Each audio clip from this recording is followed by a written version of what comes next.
కాలం పెట్టే పరీక్షలకి నిలబడి తట్టుకునేదే నిజమైన ప్రేమ అంటారు కదా. అలాంటిదే చెప్తానండి. ఇక్కడ పైన ఒక పిక్చర్ ఇస్తున్నాను చూడండి. యువ కళాకారుడు ప్రద్యుమ్న కుమార్, అప్పట్లో యువ కళాకారుడు అండి. 1975 నాటి విషయం ఇది. రోడ్ల మీద స్కెచ్ ఆర్ట్, స్ట్రీట్ ఆర్ట్ అంటాను చూడండి, స్కెచెస్ వేస్తూ ఉంటారు చూడండి. ఎంత బాగా వేసేవాడంటే ఆ డెప్త్కి పడిపోయేవాళ్ళు మనుషులు. అంటే ప్రతి మనిషిలో లోపల ఉంటుంది చూడండి ఒక ఫీల్. ఆ ఫీల్ని బయటికి తీసుకొచ్చేవాడు అన్నట్టు. ఆయన అలా బొమ్మలు వేసుకుంటూ ఉన్నప్పుడు ఢిల్లీ వీధుల్లో షార్లెట్ అని చెప్పి ఒక యూరోపియన్ పరిచయం అయిందండి. ఆవిడికి ఎంత బాగా నచ్చిందంటే ఈ డెప్త్, ఇక ఫ్రెండ్షిప్ స్టార్ట్ అయింది. ఆవిడ ఎవరు అనుకుంటున్నారు? స్వీడన్ ఎలైట్ ఫ్యామిలీకి సంబంధించిన ఆవిడ. అంటే బాగా సొమ్మున్న మహారాజులు స్వీడన్.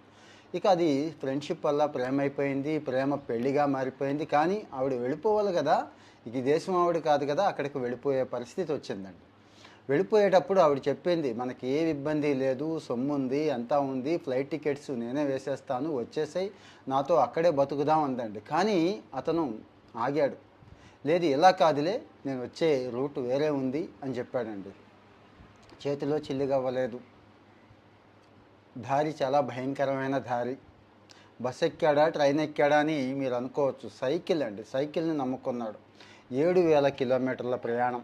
పాకిస్తాన్, ఆఫ్ఘనిస్తాన్, చూడండి ఎలాంటి దేశాలు ఉన్నాయో, యుగోస్లేవియా, జర్మనీ, డెన్మార్క్, వీటన్నిటిని దాటి 4 నెలల కాలంలో సైకిల్ తొక్కుంటూ అలసిపోయాడు. కానీ గెలిచిపోయాడండి. ఆ టైంకి అక్కడికి వెళ్ళాడు. 4 నెలల తర్వాత వెళ్ళాక ఎలా ఉంటుందో తెలిసిందే కదా. ఆయన ఈరోజు స్వీడన్లో చాలా గొప్ప చిత్రకారుడు అన్నట్టు. అంటే అక్కడ చాలా అవకాశాలు ఉంటాయి కదండి, మనకంటే కూడా అద్భుతమైన అవకాశాలు ఉంటాయి. అది ఇక్కడ ఈ లెసన్ చాలా చాలా విషయాలు నేర్పుతూ ఉంటుంది మనకి. ఏది? వీళ్ళ లవ్ స్టోరీ.